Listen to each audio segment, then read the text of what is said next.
ఓనాడు మహేంద్రుడు నిండు సభలో కొలువుదీరి రంభాది దేవగణిక సముదాయం యొక్క నృత్యమును తన సహస్రాక్షులతో తనివి తీరగా చూస్తూ పరవశంతో మైమరచి ఉంటున్న తరుణంలో దేవగురువు బృహస్పతి సభలో ప్రవేశించాడు.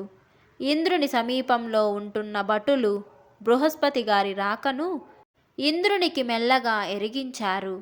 కానీ నృత్య సందర్శన కౌతూహలంలో పరవశించి మైమరిచి ఉన్న మహేంద్రుడు కాల వైపరీత్యం వల్ల రాజసగుణ ప్రదీపితుడుగా ఉండడం వల్ల భటుల మాటలు లెక్కించక నృత్య సందర్శనలోనే ఉండిపోయాడు.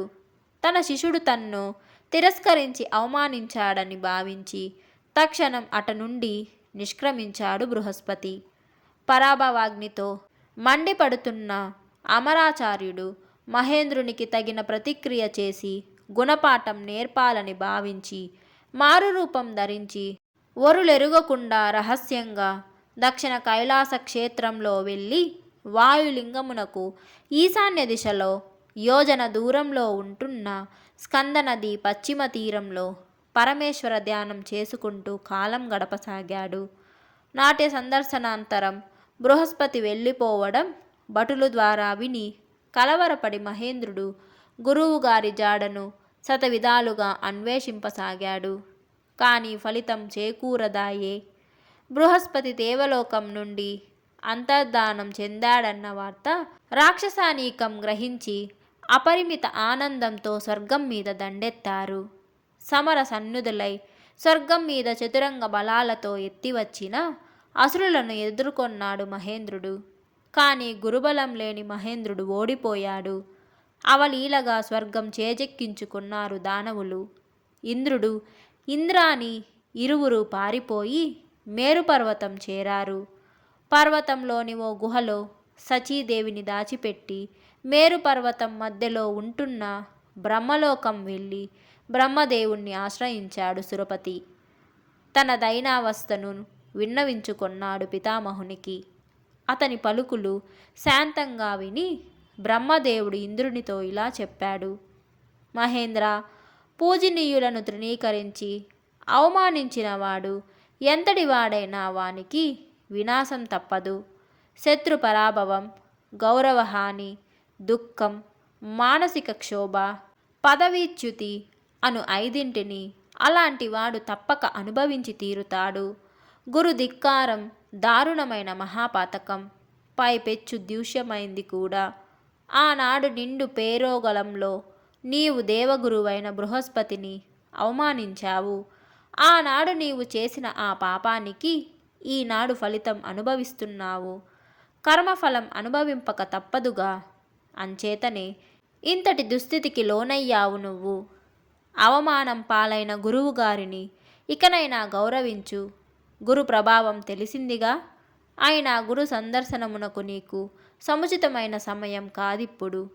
అతని జాడను గుర్తింపడం నువ్వనుకున్నంత సులభం కూడా కాదు. కనుక గురువుగారి స్థానంలో వేరొకరిని ఆచార్యునిగా వరించి అతని సాయంతో ధనుజులను మట్టుపెట్టి దేవ సామ్రాజ్యాభిషక్తుడవు కావాలి నువ్వు. ప్రస్తుత స్థితిలో అదొక్కటే నీకు శరణ్యం అంటూ అతనితో ఇంకా ఇలా చెప్పాడు బ్రహ్మదేవుడు.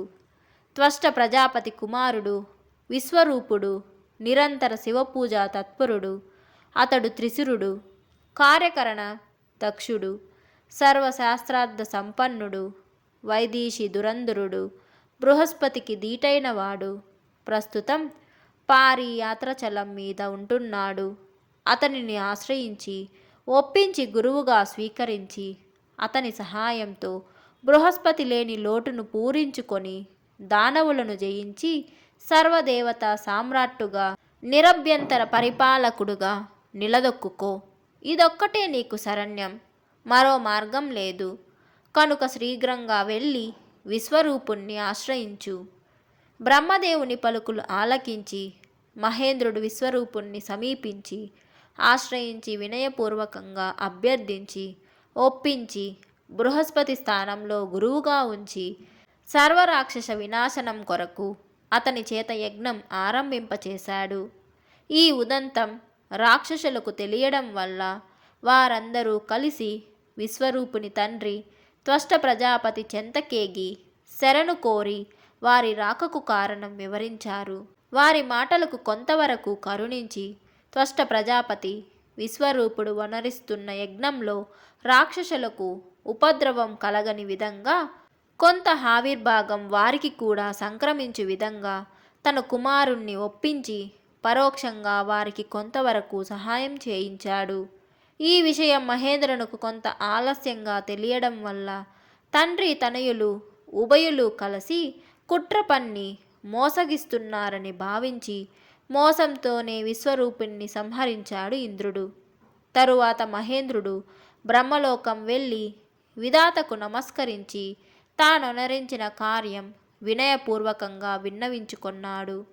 గురువుగారైన బృహస్పతిని అవమానించిన పాపము, గురువుగా వరించుకున్న విశ్వరూపుణ్ణి వధించిన పాపము తొలగులాగున ఉపాయము, బృహస్పతిని కనుగొనజాలు మార్గము బోధించి అనుగ్రహింపవలసిందిగా అభ్యర్థించాడు. ఈ మాటలు విన్న తరువాత మహేంద్రునితో ఇలా అన్నాడు బ్రహ్మదేవుడు. మహేంద్ర, రంభా నాట్య దర్శనోత్సుకతో నీ వనరించిన గురుధిక్కార పాపము, గురువుగా వరించి తెచ్చుకొనిన వానినే వధించిన గురుహత్యా పాతకము రెండూ ఉన్నాయి నీలో. పరమేశ్వరానుగ్రహంతో కాని అవి వైదొలగవు.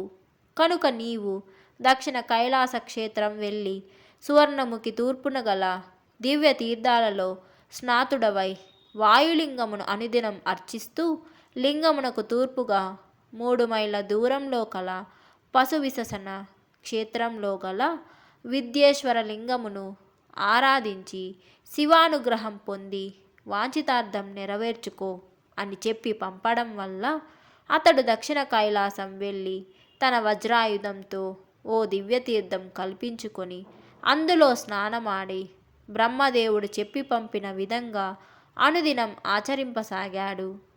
ఆనంద పరవశుడైన పశుపతి చైత్రశుద్ధ ద్వితీయ భరణి నక్షత్రం నాడు మహేంద్రునికి ప్రత్యక్షమై అతనిని అనుగ్రహించి వాంఛితార్థం ప్రసాదించాడు.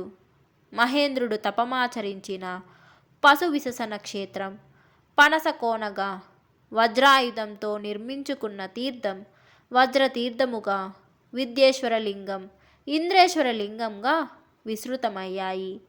చైత్రశుద్ధ ద్వితీయ భరణి నక్షత్రం నాడు శంకరుడు ఇంద్రుణ్ణి అనుగ్రహించినందువల్ల ఆ తిథి నాడు వజ్రతీర్థ స్నానం చేసి ఇంద్రేశ్వరలింగమును పూజించిన పక్షంలో మనోరథ వాంఛ నెరవేరుతుంది. ఈ గాథ ఆధారంగా శతనాబ్జ మాలికలో 64వ నామం శుక్ర ప్రస్తుత వైభవాయ నమః, ఇంద్రునిచే పొగడబడిన వైభవం గల శ్రీకాళహస్తీశ్వరునకు వందనం అను నామం ఏర్పడింది.